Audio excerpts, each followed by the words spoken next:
Buenas noches, mi nombre es Roxana, soy mamá de Marco y Luca. Bueno, después de esto es difícil seguir la línea, pero bueno, les voy a contar un poco mi experiencia. Mis hijos nacieron con condición de autismo, Marco tiene 14 años actualmente, y Luca con un retraso psicomotor producido por una epilepsia que no se podía controlar con los fármacos. Y un poco desde nuestra experiencia, humilde experiencia, empezamos a sentir que éramos presos de un sistema perverso. No teníamos posibilidades de decidir, nosotros no tenemos decisión. Cuando alguien es un paciente no decide, deciden los demás. Entonces era muy duro ver a tu hijo que no controlaba la epilepsia y no poder hacer nada, solo observar. Y mi otro hijo se daba la cabeza contra la pared, tenía miles de heridas, tenía heteroagresión, autoagresión. No sé si conocen gente con autismo, pero tienen unas condiciones particulares que no tienen nada que ver con el autismo. Esto lo sabemos después que transitamos toda esta experiencia y les voy a contar por qué. Cuando una persona está tan farmacologizada, desmesuradamente, no es esa persona, es otra, se transforma. Y es como que el ego del sistema hace que vos tengas que ir, vamos todos como corderos por un mismo sendero y vamos probando las mismas cosas, pero ninguno puede hablar con el otro. No podíamos comparar en ese momento qué nos pasaba. Ejemplo, yo iba al médico y le decía, se le cayó todo el pelo, se le cayeron las uñas de los pies, la impulsividad no la controla, mi otro hijo no para de convulsivar. Hay algo que no está andando bien, que no funciona bien. En el año 2008 tenemos un ingreso en un centro psiquiátrico en Madrid, porque mis hijos nacieron en España. Y bueno, obviamente tuvimos que ingresarlo porque la fórmula, los 7 fármacos que tomaba no estaban funcionando y había que poner otros nuevos. Siempre con el mismo cuento de esta fórmula es nueva y es un nuevo fármaco que se está usando, los otros son muy obsoletos, esta es la nueva generación de fármacos, bla, bla, bla. Y la realidad es que el fármaco, bla, bla, bla, no funcionó tampoco. Ni el segundo que le pusieron, ni el tercero, ni el quinto. Nos vamos de alta con un desahucio farmacológico. Imagínate la situación, simplemente la situación de tener tu hijo que no sabes qué es, porque es una especie de demonio de Tasmania, pero que no hay ningún lugar por donde entrar. El otro nene me convulsivaba todo el tiempo, cada vez perdía más capacidades y era incontrolable. Y la única respuesta de los médicos que recibo es: tenés un desahucio farmacológico. Todo lo que se pudo probar se probó y no funciona. Y tuve la suerte que de casualidad una persona que estaba ahí, una psiquiatra muy jovencita, me habló del cannabis medicinal. Me habló del cannabis. Yo quiero aclarar esto, se habla mucho del cannabis medicinal, pero me parece una violación también a los derechos del hombre, del artículo 19 de la Constitución. Entonces me gustaría que empecemos a hablar del cannabis. El uso después, cada uno en consecuencia de la necesidad que tenga o lo que quiera hacer con su cuerpo, lo que quiera decidir en su vida.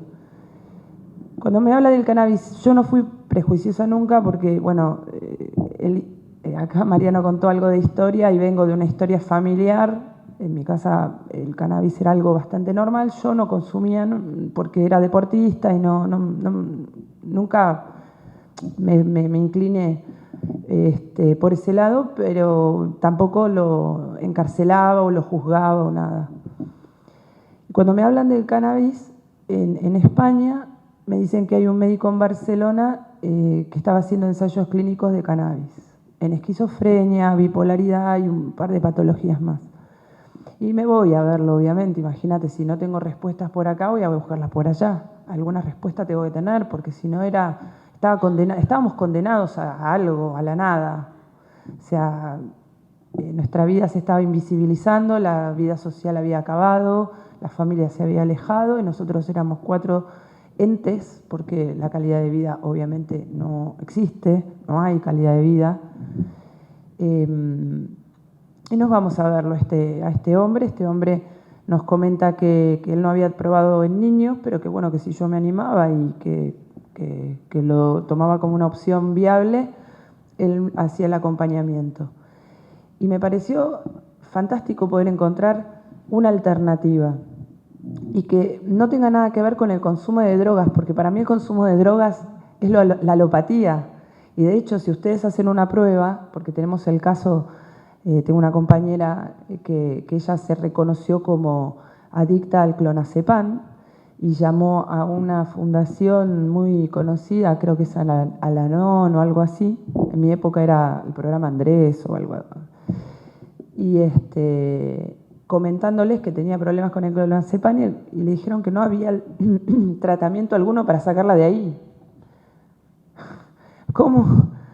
O sea, pero alguien que fuma faso sí.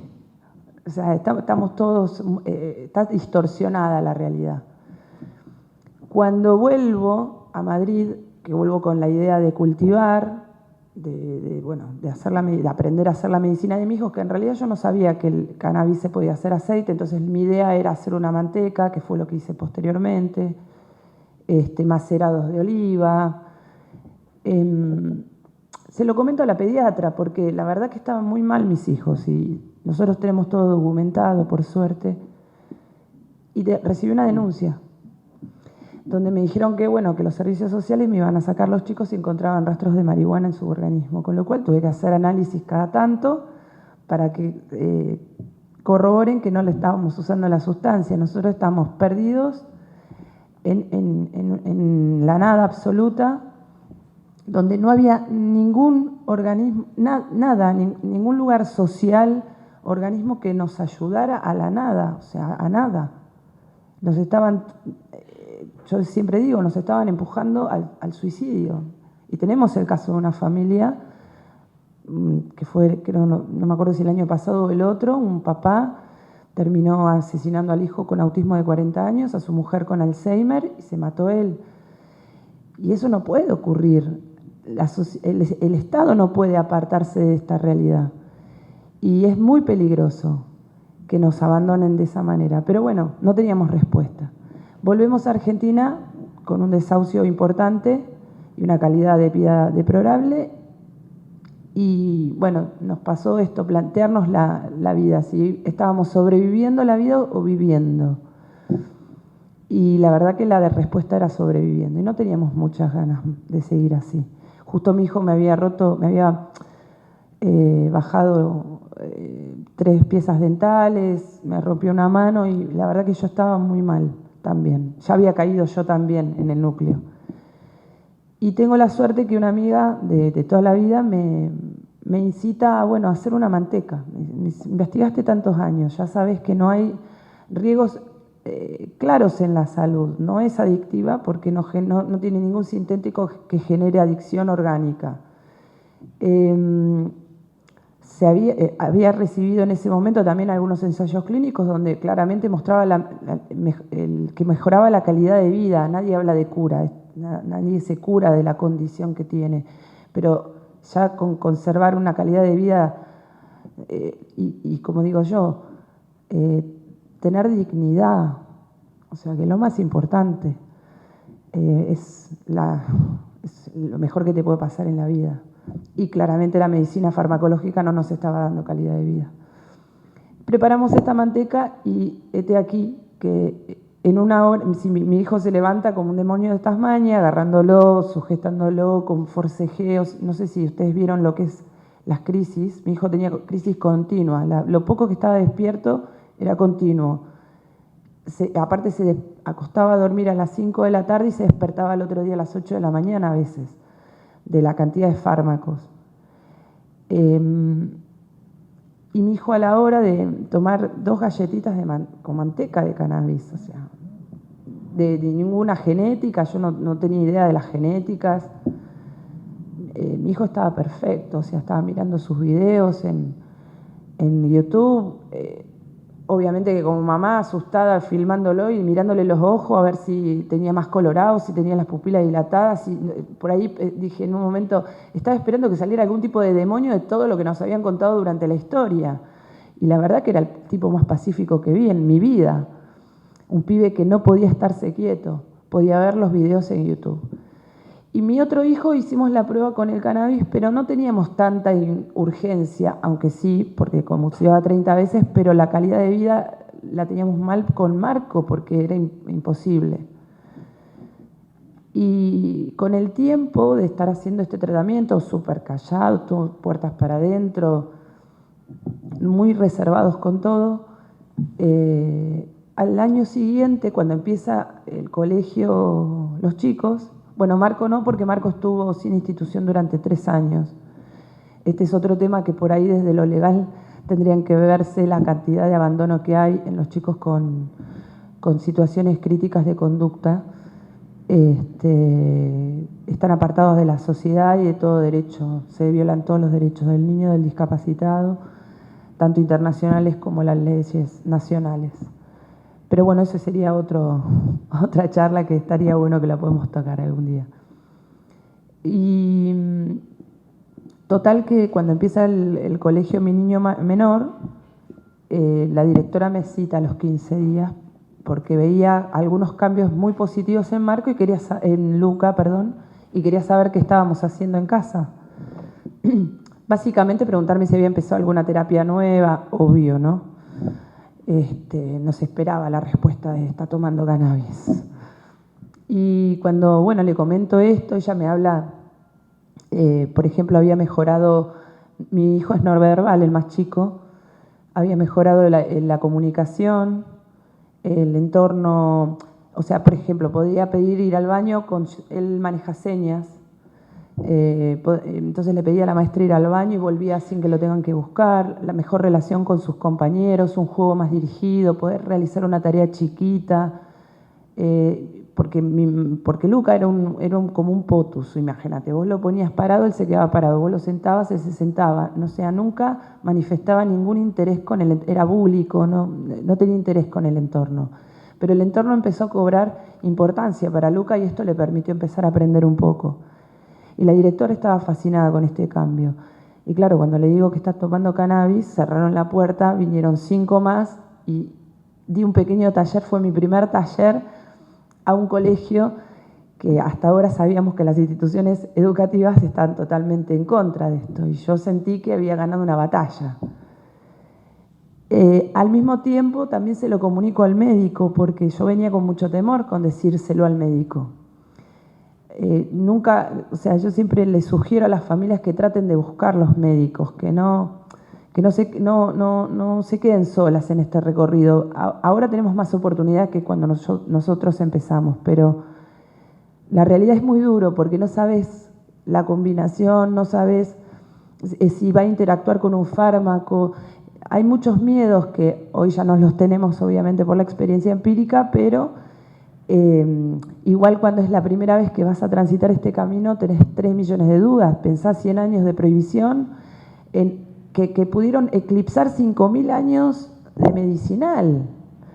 Y casi todos los discursos son lo mismo, nos agarramos de los derechos humanos. Y los derechos humanos están redactados por el mundo capitalista, no están incluidos los países de Oriente. Entonces, si yo quiero hacer acupuntura y quiero decirle a mi obra social que me pague acupuntura porque es el tratamiento que yo decido, no lo van a hacer porque están agarrados con el DSM-5, que es el vademecum de las enfermedades o patologías o condiciones de vida. Ejemplo del vademecum, para que vean cómo es el circuito, que es un circuito que atrapa y no deja salir, obviamente. Cuando uno pierde un familiar, si llora 3 días, está bien, es normal. Cuando uno llora 4 días, es patológico.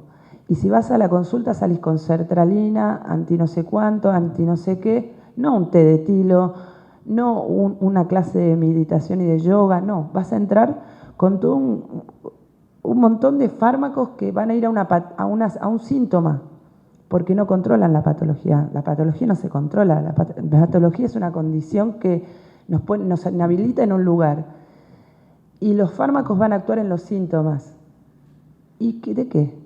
El autismo tiene conductas, pero yo no puedo tratar las conductas. si yo no educo a mi hijo, si mi hijo no está tan drogado que no puedo explicarle nada como mamá, digo, ¿no? Desde educadora como mamá, de dar las gracias, saludar cuando entra a un lugar, porque no está habilitado para aprender, está totalmente farmacologizado, babeando con los ojos dados vuelta, rígido, 10 kilos más y sin control de esfínteres, cuando era un nene que había controlado esfínteres. Y perdés la capacidad, van perdiendo capacidad, esto es muy grave. Con el respecto a la epilepsia también pasa que es muy grave el tema, porque una encefalopatía destruye día a día a la persona. Entonces, si no la tratamos con suma urgencia, desde una conciencia real, no desde lo moral, porque evidentemente hasta ahora hemos evaluado las cuestiones por un tema moral, ¿no? ¿Está bien o está mal? El cannabis está mal. Está mal, ¿por qué está mal? Está mal que se prohíba una semilla que nos mejoró la calidad de vida a un montón de gente, pero claro, esto no lo podíamos decir muy abiertamente, porque ya habíamos sufrido los efectos de la sociedad y del prohibicionismo, ¿no? Menores, porque hay gente que sufre efectos mucho más graves, que son encarceladas por 2 plantas, por ejemplo. O tenemos un chico, a Lautaro, que la está pasando muy mal y todavía no tenemos respuestas al respecto de su libertad.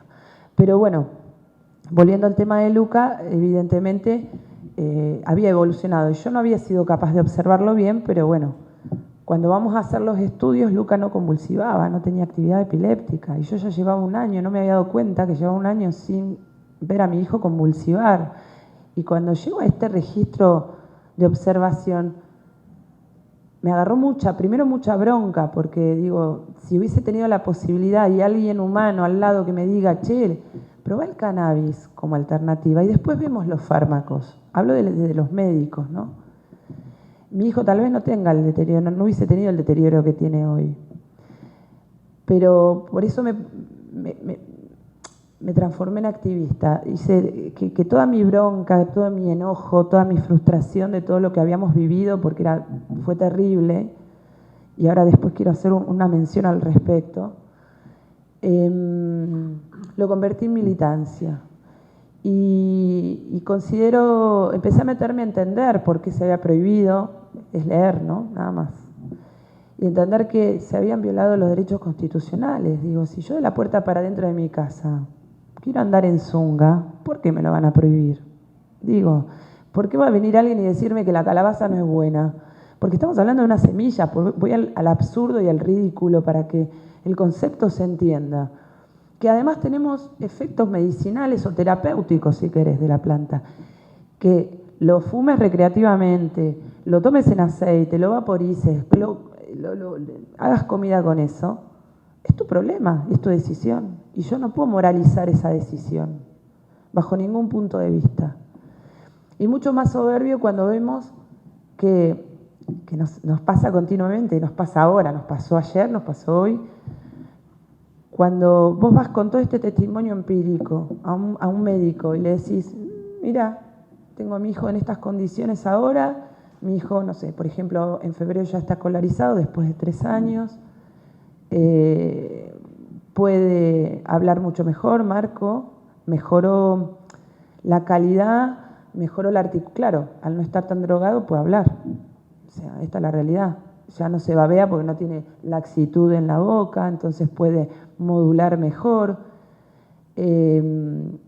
Sus sentimientos mejoraron. Antes estaba todo el tiempo como enojado, como frustrado, y claro, cómo no, yo también estaría igual con un chaleco químico semejante. 7 fármacos no es pavada. Y entonces ahí nos planteamos un nuevo cambio, una nueva mirada, porque tenemos mucha violencia. Cuando nosotros somos pacientes, y cuando hay un paciente en una familia, el paciente es toda la familia, una patología atraviesa y destruye todo el núcleo familiar, quedas en un lugar de mucha vulnerabilidad donde vos vas a hacer caso a los que saben. ¿Quién sabe? El médico, por ejemplo. Pero el médico, cuando te da una orden médica, tu hijo necesitaría rehabilitación de tal cosa, colegio, bla, bla, bla, tenemos otra batalla, que es las obras sociales. Y ahí es otro lugar donde tenemos que empezar a plantearnos la necesidad de empezar a reducir los gastos del sistema judicial.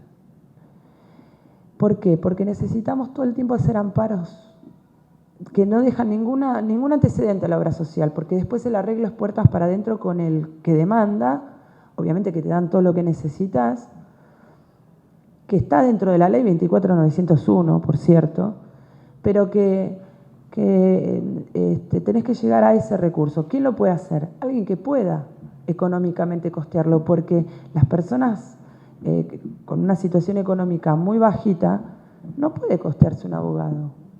Y el Estado, la verdad, que no tiene la celeridad con la que necesitamos. Es un isofacto. Nuestra situación es inmediata y la resolución tiene que ser inmediata. Entonces también tendríamos que como plantearnos qué leyes queremos y si las leyes que estamos creando van a tener el peso de una ley nacional. Confío en la 27350, que va a ser una ley que se va a poder redactar con la necesidad que tenemos. Y en el caso que no, seguiremos trabajando, porque acá estamos todos comprometidos, porque nunca uno debe decir, esto a mí no me va a pasar. No sabemos en qué situación nos vamos a encontrar mañana, si vamos a ser activos o pacientes. La mirada del paciente hay que cambiarla. La persona con una condición determinada tiene que poder tener voz y decisión en cualquier planteo terapéutico que se le plantee, pero esto lo tenemos que hacer desde un lugar de marco legal, que no lo tenemos que trabajar al respecto. Y ustedes, que son los estudiantes de abogacía, tendrían que planteárselo, a ver qué cambios necesitamos en la sociedad. Dejar de seguir gastando tanto dinero que nos falta, vemos que estamos cada vez peor, estamos muy ajustados económicamente, no podemos seguir haciendo que la maquinaria judicial trabaje para amparos que después los empresarios se guardan, porque claro, de 10 pacientes, 1 hace amparo. Entonces está complicada la situación. Volviendo a lo que es la ley 27350 y la necesidad nuestra de ponerlo, el autocultivo en el artículo 8, es muy real. Nosotros, nuestro camino empírico nos hizo probar un montón de cepas, de formas de dosificaciones, de formas de suministro y demás. Y llegamos casi todas a la misma conclusión, que necesitamos variedad. Yo no creo que Bayer me diga, bueno, ahí vas a tener Moby Dick, Scanhaze, pakistaní. Son todas genéticas que estamos probando y que sabemos que funcionan con mis hijos, pero que no van a funcionar ni con él, ni con él, ni con ninguno de ustedes, porque tienen otro sistema endocannabinoide. Y esto ya hablaríamos de medicinal y creo que nos vamos a extender mucho, pero nosotros necesitamos mucha variedad y la planta entera. Yo hago ungüentos con raíces de cannabis para psoriasis,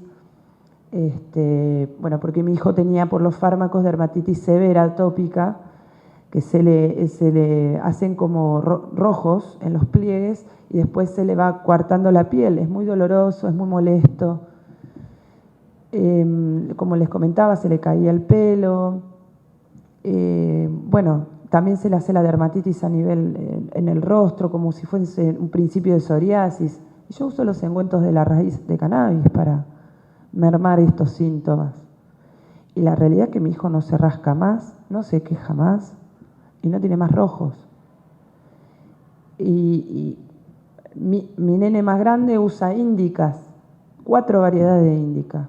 Y Luca usa 3 variedades de 1 a 1 y una de sativa, alta en THC. ¿Me van a dar esa posibilidad desde el Estado a poder elegir lo que yo sé que le funciona a mi hijo? Porque lo vi yo. Como le digo a los médicos, vos en 15 minutos de la puerta para adentro de tu consultorio no puedes evaluar a mi hijo cuando yo estoy las 24 horas mirándolo permanentemente. Y soy yo la que tiene la autoridad. Entonces no me pueden desempoderar de ese lugar. No me pueden decir que no sirvo. De hecho, también tenemos que cambiar Bueno, hay mucho que cambiar, ¿no? Me agarró como la revolución, pero nosotras muchas, y coincidimos en los pasillos de los hospitales, nos hemos sentido inhabilitadas durante años. Yo llevé 6 años totalmente paralizada porque a mí el psicoanálisis me había culpado que mi hijo tenía autismo porque Freud dice que la mamá envuelve en la libido a su propio hijo cosificándolo. Imagínate poder funcionar a principios del siglo pasado en una sociedad muy reprimida como era la europea en aquella época, en aquellos años, pero hoy cambió nuestra sociedad. Y hay cada vez más niños que vienen al mundo con distintos trastornos, que estos tendremos que investigar qué es lo que sucede, porque entonces todas las mamás somos malas. La teta buena y la teta malas, diría Melanie Klein. Son cuestiones que hacen que todo el sistema se vaya corrompiendo y la realidad que cuando hablamos del cuidado y la salud es lo que menos hacemos. Las leyes hasta ahora no nos acompañaron porque lo que menos hicieron fue cuidar. Se apartaron del Estado. Cuando una mamá fue a un consultorio y le dijo al médico, ¿está tomando aceite de cannabis mi hijo? La mitad de los médicos, la mitad o más, me cerraron la puerta en la cara.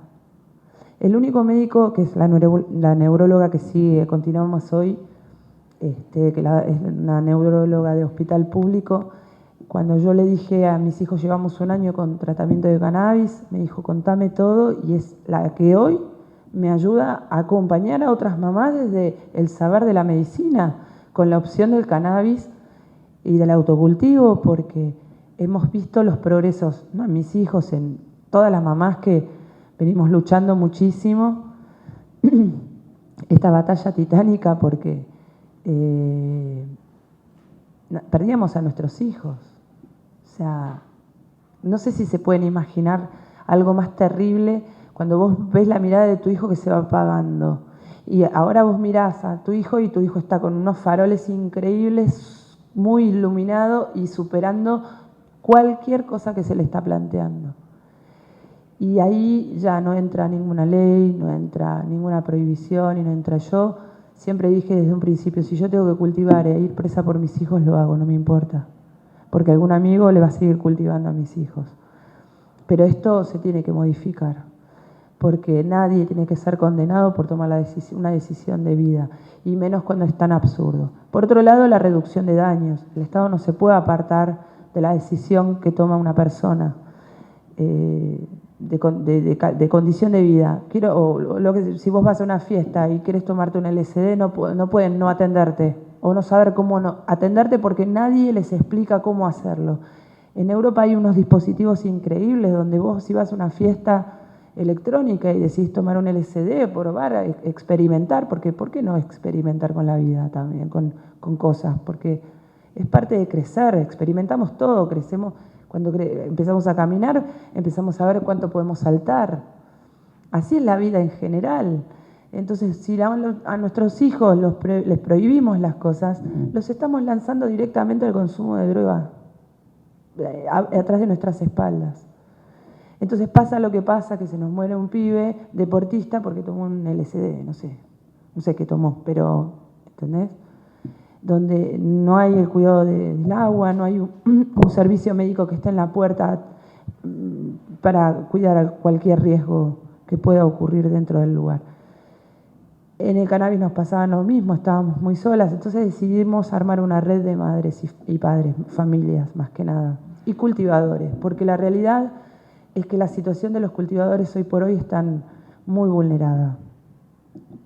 Estamos escuchando casos de allanamiento y violencia policíaca en todo el país y necesitamos tomar compromiso en esto, como ciudadanos y como personas que buscamos la libertad. Y la libertad no es libertinaje, no es, como decía Mariano, que cuando nació la prohibición fue porque las mujeres blondas iban con señores de tez más oscura. No, hoy necesitamos, o sea, ya tenemos toda la historia de la humanidad para haber aprendido un poquito, y es solo mirar la historia para saber qué país queremos. No tengo mucho más para decir, simplemente contar un poquito mi historia y qué es lo que nos llevó a esto, pero sí pedirles que como futuros profesionales no se dejen corromper por un sistema que no funciona. busquen siempre la verdad, busquen siempre la justicia y busquen siempre la igualdad. Eso no quiere decir que no crezcamos como profesionales, pero también una parte solidaria tenemos que tener. Hay muchas familias desamparadas y abandonadas totalmente, y somos las mamás las que estamos acompañando a esas familias para amparos, para, por ejemplo, tengo el caso, voy a contar un caso puntual porque esto es muy terrible. Un chico de Ituzaingó, 18 años, con autismo severo, la familia totalmente destrozada y la madre con 5 intentos de suicidio. Y la realidad es que la salvamos nosotros a esa familia, porque esa familia estaba sola en su casa. Y es más, la obra social le mandaba, es más, ni siquiera, ella consiguió que una psiquiatra de la obra social vaya cada 15 días y ella le paga la consulta, porque profe no se la cubre. Y ya, vos no podés trabajar porque tenés que cuidar a tu hijo, entonces si ingresos económicos no tenés, eso te empieza a enfermar la cabeza, ya tus amigos no te vienen a ver porque cada vez que van es el mismo drama o peor, y tu familia tampoco te puede sostener demasiado porque no saben cómo intervenir. Y la realidad es que esto es muy grave. Por eso les pido, como futuros profesionales, también plantéense la posibilidad de dar una mano a los que más necesitamos. Hay mucha gente que necesita. Y cuando peleemos por las leyes, que lo hagamos desde el saber, no desde el juicio superficial de valoración moral. Me parece que no, que tenemos que empezar a realmente tomar conciencia. Ni siquiera hablo de apelar al corazón, solo apelar a la inteligencia, a que si leemos entender lo que estamos leyendo. Y bueno, nada más, este es mi humilde aporte a la causa y que me parece que bueno, tendríamos que acelerar todos los procesos. Creo que esa es la que nos va ahora y lo que necesitamos. Gracias.